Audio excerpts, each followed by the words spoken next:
ధనస్సు వారికి కనుక చూసుకున్నట్లయితే మీ యొక్క రాస్యాధిపతి గురువు అవుతూ మీ రాశి నుంచి ఎంతకాలం సప్తమంలో ఉండేటువంటి గురువు అష్టమంలోకి వస్తున్నాడు.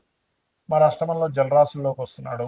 దీనివల్ల కలిగే ఫలితాలు ఏమిటి, ఏ దేవత ఆరాధన చేయాలి, ఎటువంటి విషయాల పట్ల మీరు జాగ్రత్తగా ఉండాలి అనేటువంటి అంశాలు చెప్తుంది నేనైనప్పటికీ చెప్పిస్తుంది లలితాం అమ్మవారిగా భావిస్తూ ఆ లలితాంబిక అమ్మవారి యొక్క అనుగ్రహం మీకు పరిపూర్ణంగా కలగాలని మనస్ఫూర్తిగా కోరుకుంటూ, ఇక్కడ అష్టమంలోకి వచ్చిన గురువు ధనభావాన్ని, వ్యయభావాన్ని, చతుర్థ భావాన్ని, ఈ 3 భావాన్ని వీక్షిస్తున్నాడు. దీనివల్ల పాజిటివ్ జరుగుతుందా అంటే జరుగుతుంది, కానీ కొంచెం చూసుకోవాలి. ఎలాగా? విదేశాలకు వెళ్ళి యోగాన్ని ఇస్తున్నాడు 12వ భావాన్ని చూస్తూ. మరి విదేశాలకు వెళ్ళే విషయంలో కొంతమంది మధ్యలో కొంతమంది కన్సల్టెన్సీస్, మంచి కన్సల్టెన్సీస్ ఉంటాయి, ఇబ్బంది పెట్టేవి ఉంటాయి, రెండూ ఉంటాయి, లోకంలో అన్నీ ఉన్నాయి అలాగే. మరి ఇబ్బంది, ధనం తీసుకొని మీకు పని చేసి చేయకుండా పెట్టేటువంటి కన్సల్టెన్సీస్ తెలియకుండా మీరు అప్రోచ్ అవుతారు యోగం ఉన్నందుకు. కాబట్టి ఏంటంటే అక్కడ మీరు రోజుకి 2 సార్లు హనుమాన్ చాలీసా చదివినట్లయితే మీరు చేసే ఇన్వెస్ట్మెంట్లో కావచ్చు, విదేశాలకు వెళ్ళేటువంటి అంశాలలో కావచ్చు, మీకు ఇబ్బంది కలగకుండా ఉంటుంది. అలాగే ధనభావాన్ని వీక్షిస్తున్నాడు కాబట్టి ధనపరమైనటువంటి విషయాల్లో కూడా అభివృద్ధి ఉంటుంది.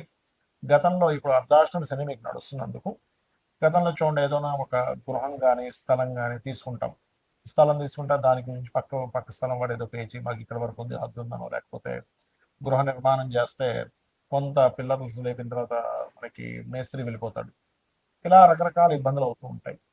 కాబట్టి ఈ యొక్క విషయంలో పర్టికులర్గా మీకు ఇబ్బంది ఉన్నటువంటివి క్లియర్ అవ్వడానికి గురుదృష్టి పనిచేస్తూ ఉంటుంది. విదేశాలు వెళ్ళడానికి, ధనాభివృద్ధికి, ప్రాపర్టీ విషయంలో బాగుండడానికి, గతంలో ఏర్పడినటువంటి కొన్ని బ్యాక్లాగ్స్ క్లియర్ అవ్వడానికి ఈ గ్రహస్థితి తోడ్పడుతుంది. అయితే ఇది పరిపూర్ణంగా మంచి రిజల్ట్ ఇస్తుందా అంటే శని రాహు ఎనర్జీస్ వల్ల కొన్ని ఇబ్బందికరమైన రిజల్ట్స్ కూడా ఇవ్వనుంది. దేశకాల పరిస్థితుల్లో కూడా ఇస్తుంది, దాని గురించి చెప్తాను నేను మీకు. కాబట్టి ఇక్కడ ఏంటంటే ప్రధానంగా శని, రాహు, కేతు ఈ గ్రహాల దగ్గర దీపారాధన చేయండి. మరియు గురువు ఎప్పుడైతే మీకు ఈ సంవత్సరం 3 రాసులు మారుతున్నాడని చెప్పుకున్నాం కదా, మిథునంలో ఉండే గురువు కర్కాటకము, కర్కాటకం నుంచి సింహం. జూన్ 2 నుంచి నవంబర్ వరకు కర్కాటకంలో ఉండే గురువు మీకు నవంబర్ నుంచి సింహరాశిలో కేతువు దగ్గరికి వెళ్తున్నాడు. ఎప్పుడైతే కేతువు దగ్గరికి వెళ్తున్నాడో ఇది ఇచ్చేటువంటి రిజల్ట్స్ ఏమిటి అని చెప్పి చూసుకున్నట్లయితే ప్రధానంగా ఇది కొంచెం ఆధ్యాత్మిక యోగాన్ని, పుణ్యక్షేత్రాలకు వెళ్ళడం ద్వారా కొన్ని డిస్టర్బెన్సెస్ తొలగడం ఉంటుంది. కాబట్టి మీకు నవంబర్ నుంచి ఒక 45 రోజుల పాటు మీరు పర్టికులర్గా 25 రోజుల ముందు 25 రోజులు చాలా మీరు ఏదైతే పుణ్యక్షేత్రాలకి తిరుపతి అనుకోండి, గణపతి ఆలయాలు అనుకోండి, దత్తాత్రేయ ఆలయాలు అనుకోండి, సూర్య ఆలయాలు అనుకోండి వెళ్ళండి. తద్వారా మీకు ఇబ్బంది అనేటువంటిది తగ్గనుంది. మనకి ఈ గురువు మార్పు మూలంగా పోయిన సంవత్సరం చూడండి 3 రాసులు మారాడని చెప్పుకున్నాం. వృషభము, మిథునము, కర్కాటకంలోకి వచ్చి మళ్ళీ మిథునంలోకి వెళ్ళిపోయాడు. ఈ సంవత్సరం కూడా ఈ పరాభావనామ సంవత్సరంలో కూడా గురువు మిథునము, కర్కాటకము, సింహం. కాబట్టి ఏమిటిది? ఎప్పుడైనా ఇలా మారినప్పుడు ఏమవుతుందంటే మీరు గమనించండి కావాలంటే, రకరకాల రాష్ట్రాల నుంచి ప్రజలు మార్పులు చెందడం, రకరకాల దేశాల నుంచి మైగ్రేట్ అవ్వడం జరుగుతూ ఉంటుంది. Point number 1. రెండవది నష్టము, జీవ నష్టము అని చెప్తారు. మేధిని జ్యోతిషం అని ఒకటి ఉంటుంది, ముండేన్ ఆస్ట్రాలజీ. అదేంటంటే పర్సనల్ చార్ట్ కాకుండా దేశాల మీద ప్రభావం చూపిస్తూ ఉంటుంది. అలాగే గురువు ఎప్పుడైతే కర్కాటకంలోకి వెళ్ళాడో వాహన ప్రమాదాలు, నీటి ద్వారా వచ్చే ప్రమాదాలు, నీటి నుంచి వచ్చే వైరస్లు పెరుగుతాయి. కాబట్టి మీరు ఖచ్చితంగా కాస్త మీరు నీరు తాగేటప్పుడు కాచి చల్లార్చిన నీరు తాగండి. ఎందుకంటే అలాగలాగా గురువు మంచి స్థానంలోకి వెళ్తున్నాడు కదా, ఉచ్చ స్థానంలోకి వెళ్తున్నాడు కదా అనిపించవచ్చు. ఇక్కడ ఏంటంటే ఆ గురువు స్వరూపం ఎలా ఉందో చూడాలి. ఇప్పుడు చూడండి, మంచివాడే మన ఇంట్లో పిల్లడే, వాడిని తీసుకెళ్ళి కౌంటర్లో కూర్చోబెట్టాడు ఒక తండ్రి. వాడి బుద్ధి సరిగ్గా లేదు, వ్యసనాలకు గురయ్యాడు అనుకోండి, ఆ కౌంటర్లో ఉన్న 100, 200, 500 పట్టు చేసుకుంటాడు. కానీ వాళ్ళ దగ్గర వర్క్ చేసే వర్కరే కానీ అలాంటి బుద్ధి లేదనుకోండి, అలాంటి వ్యక్తి అయ్యో నేను సార్కి ఎట్లా నేను అన్యాయం చేస్తానని న్యాయంగా ఉంటాడు. అంటే ఏంటి? ఆ స్వరూపం మారితే ఆ ప్రభావం ఉంటుంది. కాబట్టి ఖచ్చితంగా ఇక్కడ నీటి సంబంధంగా, వైరస్ సంబంధంగా పెరగనుంది, ఇది ఖచ్చితంగా.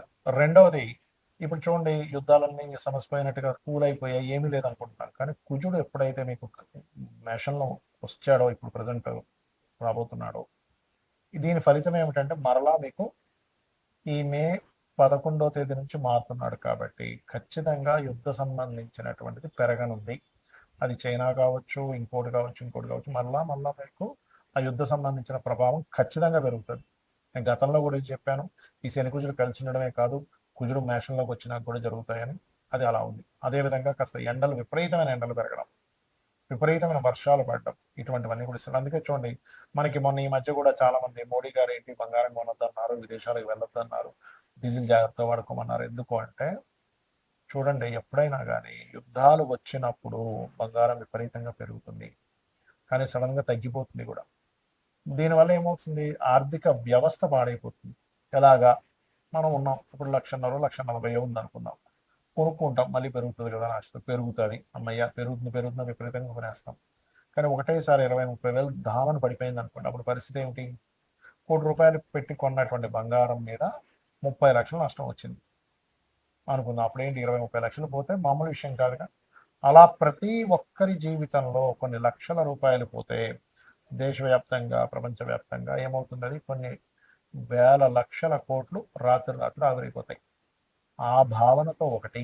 రెండవది, ఇక్కడ గురువు ఎప్పుడైతే కర్కాటకంలోకి ఎంటర్ అవుతాడో దొంగ బంగారం పెరుగుతూ ఉంటుంది. అంటే నిజంగా ఒరిజినల్ బంగారం ఉండదు, బంగారం లాగే కనిపిస్తుంది, అలాంటివి కొనుక్కుంటారు. ఎప్పుడు కూడా డిమాండ్ పెరిగిపోతున్నప్పుడు, రేట్లు పెరిగిపోతున్నప్పుడు డూప్లికేట్ తయారవుతుంటాయి. సో ఈ డూప్లికేట్ బంగారం వచ్చే ఛాన్స్ ఉంటుంది కాబట్టి నాణ్యత సరైన దాంట్లో ఇక్కడ ఇక్కడ ఇప్పుడు ఎలా అంటే మనకి పెళ్ళిళ్ళు ఉంటాయి, బంగారం కొనుక్కోకుండా ఉండలేం, ఇంకా సంవత్సరం పాటు పెళ్ళికి పెట్టాలి, కూతురుకో, కొడుక్కో, మనవడకో, ఇంకోటి ఏదో ఫంక్షన్ అన్న. అప్పుడు ఏం చేయాలి, ఇది ఖచ్చితంగా మంచిదే, ఈ షాప్లో మనకి ఇబ్బంది ఉండదు అనుకునే నిర్ధారణ చేసుకుని వెళ్ళండి. ఇది చాలా చాలా చాలా ఇబ్బందిని ఇవ్వనుంది. కర్కాటకంలోకి గురువు ప్రవేశం అనేటువంటిది వాహన ప్రమాదాలు, నీటి ప్రమాదాలు, నీటిలో ఉండేటువంటి నీటి ద్వారా వెళ్ళేటువంటి వాహనాల ద్వారా, లేకపోతే నీరు ద్వారా వచ్చేటువంటి ఇబ్బందులు, లేకపోతే అకాలంగా సడన్గా వచ్చే వర్షాల వల్ల కొంత రైతులకు ఇబ్బంది ఉంది కాబట్టి వర్ష సంబంధమైన దాన్ని అర్థం చేసుకుంటూ పాటించుకుంటూ కాస్త రైతులు ఉండాలి, గుర్తుపెట్టుకోండి. అలాగే ఇక్కడ మరొక విషయం ఏంటంటే, దీని యొక్క ప్రభావం 45 రోజుల పాటు ఎక్కువగా ఉంటుంది, ఈ కుజుడి యొక్క ప్రభావం. ఎందుకంటే గురువు కర్కాటకంలోకి మారాడు, కుజుడు ఓన్ హౌస్లోకి వచ్చేసాడు.